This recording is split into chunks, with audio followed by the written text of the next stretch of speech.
భారతదేశంతో పాటు ఆంధ్రప్రదేశ్ రాష్ట్ర రాజకీయాలలో ఒక పెను తుఫాన్ ప్రారంభమైంది.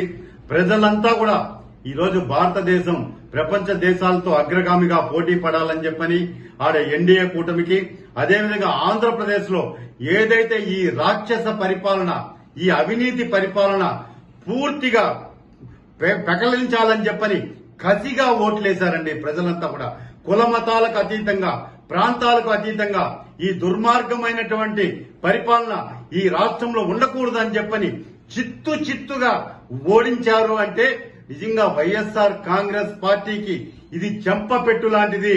ముఖ్యంగా తిరుపతి పవిత్ర పుణ్యక్షేత్రం శ్రీ వెంకటేశ్వర స్వామి పాదాల చెంత ఉన్న మేమంతా కూడా పదే హెచ్చరించాం ఈ రాష్ట్ర ప్రభుత్వాన్ని.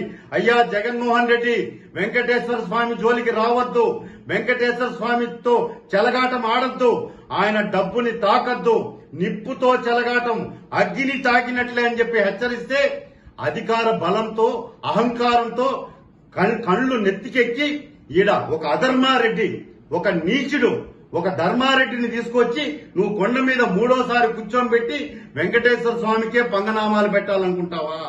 ఈ రోజు నీ చరిత్ర వైఎస్ఆర్ కాంగ్రెస్ పార్టీ శాశ్వతంగా భూస్థాపితం చేసేశాడు వెంకటేశ్వర స్వామి. ఒకటే చెప్తున్నాను, అధికార బలంతో, అంగబలంతో, అహంకారంతో వెంకటేశ్వర స్వామితో పెట్టుకోవద్దండి అని చెప్పని హెచ్చరించినాం. ఈ రోజు ధర్మారెడ్డి పెట్టుకొని ఇష్టానుసారంగా భక్తుల మీద మీ దాడులు. ఈ రోజు సామాన్య భక్తులుగా, తిరుపతి స్థానికులుగా మేము అయ్యా మా స్వామి డబ్బు జోలికి పోవద్దండి, స్వామికి వచ్చే భక్తులకి సౌకర్యాలు కల్పించండి అంటే మా మీద కేసులు పెడతావా దుర్మార్గుడా?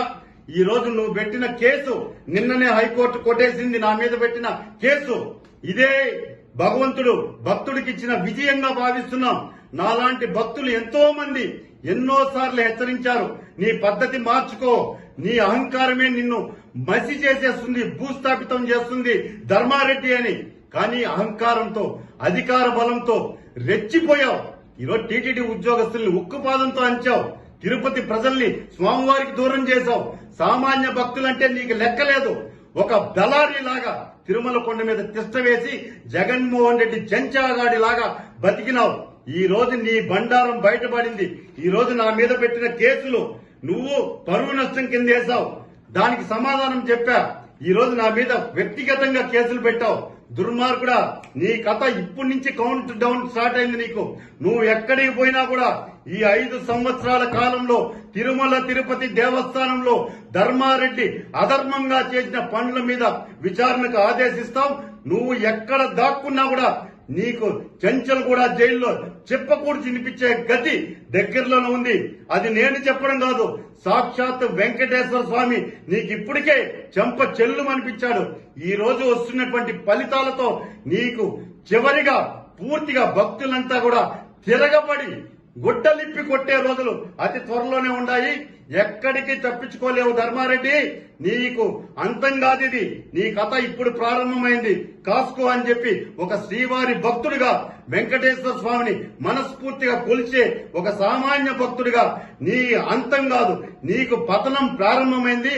నువ్వు ఎక్కడెక్కడైతే అక్రమ సంపాదన వెంకటేశ్వర స్వామిని అడ్డం పెట్టుకొని జగన్మోహన్ రెడ్డికి చేర్చావో వాటన్నిటినీ కూడా పైసాకు పైసా వడ్డీతో సహా వెంకటేశ్వర స్వామి ఉండికి చేర్చే బాధ్యతని శ్రీవారి భక్తుడిగా మేమంతా కూడా తీసుకుంటామని చెప్పని ధర్మారెడ్డికి చివరి గడియలు ఆరంభమైనాయి. తోలు ఒలిచేస్తారు భక్తులంతా కూడా. ధర్మారెడ్డి కాసుకో, నీ టైం దగ్గర పడింది, కౌంట్ డౌన్ ప్రారంభమైంది. మూటాముళ్ళు సర్దుకొని వెళ్ళిపోవాలనుకుంటున్నావు, నిన్ను పంపించే ప్రసక్తే లేదు. నువ్వు ఉండాలి. నువ్వు ఎక్కడెక్కడైతే అక్రమంగా సంపాదించిన ఆస్తులన్నీ వెంకటేశ్వర స్వామి ఖాతాలో జమ చేయిస్తామని చెప్పని ధర్మారెడ్డి హెచ్చరిస్తున్నా, కాసుకో.